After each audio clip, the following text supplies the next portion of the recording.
Assalamualaikum warahmatullahi wabarakatuh. Halo anak-anak kelas 6, apa kabar? Semoga kalian dalam keadaan sehat ya. Sebelum mulai belajar, mari kita berdoa terlebih dahulu. Berdoa dimulai.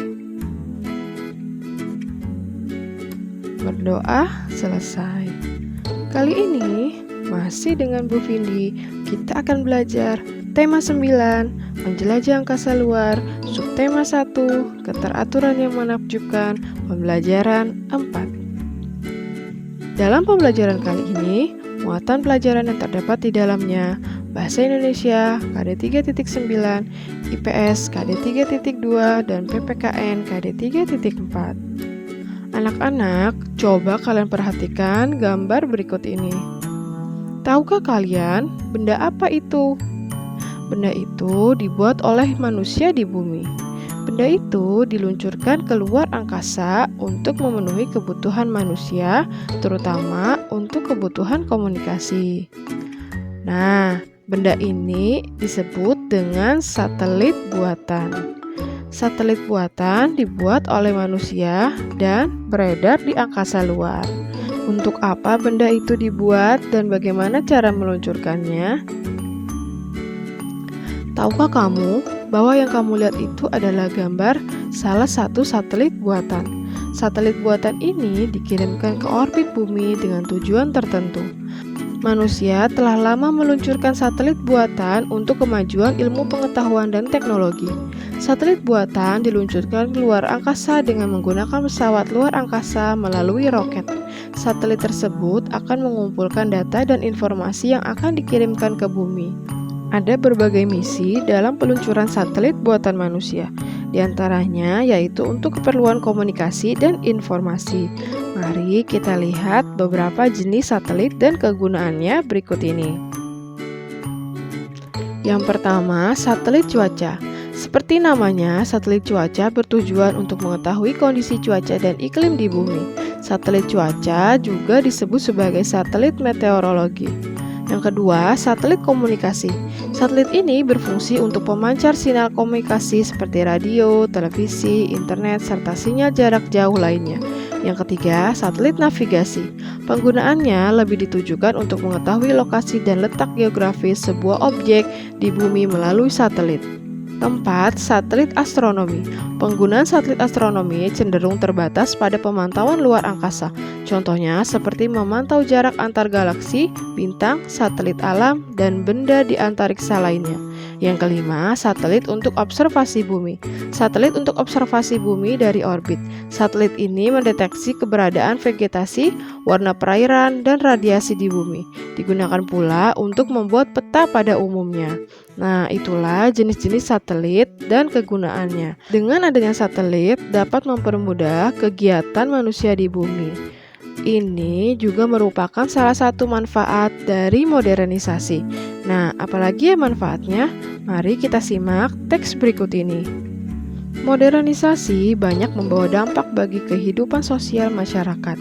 Salah satunya adalah usaha manusia untuk mengembangkan ilmu pengetahuan dan teknologi. Salah satu kebutuhan manusia yang berkembang pesat adalah kebutuhan teknologi, komunikasi, dan informasi. Perkembangan teknologi komunikasi berkembang sangat pesat saat ini. Komunikasi kini tidak dibatasi ruang dan waktu. Seluruh penghuni dunia berkesempatan untuk saling berkomunikasi dan berkirim informasi. Sejak tahun 1976, Indonesia telah memiliki satelit komunikasi yang diluncurkan ke luar angkasa untuk kebutuhan komunikasi. Hingga kini, telah 8 kali Indonesia meluncurkan satelit komunikasi. Satelit terakhir yang diluncurkan pada tahun 2017 adalah satelit Telkom 3S untuk menggantikan satelit komunikasi sebelumnya. Berkembangnya ilmu pengetahuan dan teknologi juga mempengaruhi kehidupan masyarakat. Teknologi industri yang semakin maju dapat melipat gandakan hasil produksi dengan cepat dan dengan kualitas yang tinggi. Selain itu, kemajuan teknologi juga membantu pendistribusian barang hasil produksi sehingga barang dapat tersedia di mana saja dan kapan saja. Kemajuan ilmu pengetahuan teknologi sebagai bagian dari modernisasi dapat pula menyebabkan kesenjangan dalam masyarakat. Masyarakat yang sudah paham dan mampu memanfaatkan teknologi akan semakin maju, sedangkan masyarakat yang belum mampu memanfaatkan kemajuan teknologi dan ilmu pengetahuan akan semakin tertinggal. Ketertinggalan akan pemanfaatkan teknologi berpotensi menimbulkan konflik di masyarakat. Masuknya pengaruh asing merupakan salah satu dampak terbukanya sistem komunikasi dan informasi. Pengaruh asing tersebut banyak juga yang kurang sesuai dengan norma masyarakat di Indonesia, sehingga dapat dengan mudah menimbulkan gesekan dalam kehidupan sosial masyarakat. Kemajuan bidang industri menimbulkan pula dampak terhadap masyarakat. Contohnya adalah dengan adanya pencemaran lingkungan akibat kegiatan industri. Air, tanah, dan udara yang tercemar jelas akan membahayakan kehidupan masyarakatnya. Industrialisasi dengan menggunakan peralatan canggih pengganti tenaga manusia juga berdampak pada masyarakat. Dampak yang sangat nyata adalah meningkatnya pengangguran. Hal ini disebabkan karena lapangan pekerjaan bagi mereka semakin sulit. Meningkatnya pengangguran dapat menyebabkan tindak kekerasan dan kriminalitas di dalam masyarakat. Modernisasi memiliki dampak positif dan negatif bagi kehidupan manusia. Contohnya seperti berikut ini. Dampak positif modernisasi yang pertama, adanya transfer teknologi dari negara maju kepada negara berkembang sehingga berdampak pada kemajuan pembangunan. Kedua, semakin berkembangnya ilmu pengetahuan dan teknologi. Ketiga, adanya modernisasi membuat cara berpikir masyarakat berubah. Semula irasional menjadi rasional. Keempat, tingkat kehidupan menjadi lebih baik karena berkembangnya proses industrialisasi. Dampak negatifnya yang pertama, budaya dalam negeri perlahan tergeser oleh budaya luar negeri karena kemudahan masyarakat untuk mengakses budaya luar negeri tanpa adanya filter sama sekali. Yang kedua, munculnya budaya hedonisme dan masyarakat konsumtif. Ketiga, sikap individualisme lebih mendominasi. Keempat, munculnya kesenjangan masyarakat di bidang ekonomi dan sosial. Kelima, terjadinya pencemaran lingkungan alam dan adanya peningkatan kriminalitas. Nah, inilah dampak positif dan dampak negatif dari modernisasi.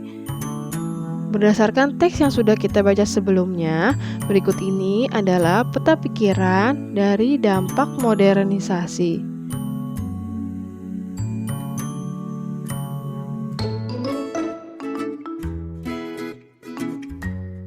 Anak-anak, bacalah cerita fiksi berikut ini dengan seksama. Kalian dapat juga membaca pada buku tema kalian halaman 43.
Nah, anak-anak, setelah kalian membaca cerita fiksi tersebut, tugas kalian adalah mengerjakan latihan berikut ini. Sediakanlah kertas ukuran A4 atau folio, gunakan format diagram berikut untuk menuliskan tokoh utama. Jika kalian tidak memiliki kertas A4, bisa kalian kerjakan pada buku latihan tematik kalian. Jangan lupa, kirimkan hasil jawaban kalian kepada guru kalian. Persatuan dan kesatuan bangsa merupakan harapan semua bangsa yang berdaulat di muka bumi, termasuk Indonesia. Bangsa yang bersatu akan memudahkan pembangunan dan tercapainya cita-cita bangsa. Apa sebenarnya makna persatuan dan kesatuan itu sendiri? Mari kita cari tahu dengan membaca teks berikut ini. Makna persatuan dan kesatuan dalam kehidupan berbangsa dan bernegara. Indonesia merupakan sebuah negara kesatuan yang terdiri atas berbagai suku, bahasa, dan adat budaya.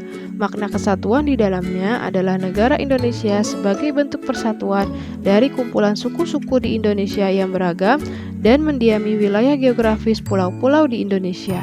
Dari segi geografis, kita dapat melihatnya dari peta wilayah Indonesia. Pengertian wilayah Indonesia berarti bagian bumi yang membentang dari 95 derajat sampai 141 derajat bujur timur dan 6 derajat lintang utara sampai 11 derajat lintang selatan. Wilayah Indonesia yang terbentang dari Sabang sampai Merauke sesuai dengan batas-batas wilayahnya. Makna persatuan dan kesatuan bangsa Indonesia adalah juga rasa senasib dan sepenanggungan sebagai bangsa yang bermukim di dalam wilayah itu. Senasib karena telah berhasil menjadi bangsa yang merdeka dan membentuk negara kesatuan, yaitu Negara Kesatuan Republik Indonesia (NKRI). Persatuan dan kesatuan bangsa Indonesia juga bermakna semangat bagi para pemuda bangsa yang berikrar dalam Sumpah Pemuda. Para pemuda dari berbagai suku bangsa berikrar pada sebuah Kongres Pemuda tahun 1928. Kesadaran terhadap pentingnya persatuan dan kesatuan bangsa menjadi tonggak sejarah bersatunya tekad pemuda Indonesia. Para pemuda bertekad untuk Indonesia yang bersatu dan Indonesia sebagai sebuah kesatuan. Pada masa perjuangan kemerdekaan Indonesia, istilah Persatuan Indonesia merupakan hal yang sangat penting untuk memacu semangat perjuangan bangsa. Hal tersebut juga tercantum pada pembukaan Undang-Undang Dasar Negara Republik Indonesia tahun 1945 yang berbunyi, "Dan perjuangan pergerakan Indonesia telah sampailah pada saat yang berbahagia dengan selamat sentosa mengantarkan rakyat Indonesia ke depan pintu gerbang kemerdekaan negara Indonesia yang merdeka, bersatu, berdaulat, adil dan makmur." Dari teks tersebut dapat kita ketahui makna persatuan dan kesatuan adalah negara Indonesia sebagai bentuk persatuan dari kumpulan suku-suku di Indonesia yang beragam dan mendiami wilayah geografis pulau-pulau di Indonesia. Makna persatuan kesatuan juga diartikan rasa senasib dan sepenanggungan sebagai bangsa yang bermukim di dalam wilayah Indonesia. Makna persatuan dan kesatuan juga berarti semangat bagi para pemuda bangsa yang berikrar dalam Sumpah Pemuda. Bagaimana persatuan dan kesatuan bangsa diupayakan oleh para pendiri bangsa? Yaitu dengan diawalinya berdiri Budi Utomo tahun 1908 sebagai organisasi persatuan pertama di Indonesia. Dilanjutkan dengan Ikrar Sumpah Pemuda tahun 1928 dan puncaknya adalah adanya proklamasi kemerdekaan bangsa Indonesia pada tanggal 17 Agustus 1945. Bagaimana makna persatuan dan kesatuan bangsa Indonesia saat ini dan apa contohnya? Persatuan dan kesatuan bangsa Indonesia saat ini terus dipelihara karena sangat penting bagi bangsa Indonesia yang memiliki ratusan suku dan adat budaya. Dengan tetap adanya persatuan, maka rasa kebersamaan, sikap toleransi, kekeluargaan, dan saling melengkapi akan tetap terjaga. Contohnya, yang pertama, mempelajari seni budaya dan kearifan lokal demi menjaga budaya Indonesia dari pengaruh gempuran budaya asing. Yang kedua, menjalin silaturahmi dengan kerabat dan warga sekitar. Yang ketiga, tidak membeda-bedakan suku, ras, ataupun agama yang akan membuat perpecahan. Nah, itulah tadi makna dari persatuan dan kesatuan. Baiklah anak-anak, demikianlah pembelajaran kita hari ini. Semoga penjelasan Ibu dapat kalian pahami dengan baik dan semoga bermanfaat. Sampai jumpa di pembelajaran berikutnya. Akhir kata, Ibu ucapkan terima kasih dan wassalamualaikum warahmatullahi wabarakatuh.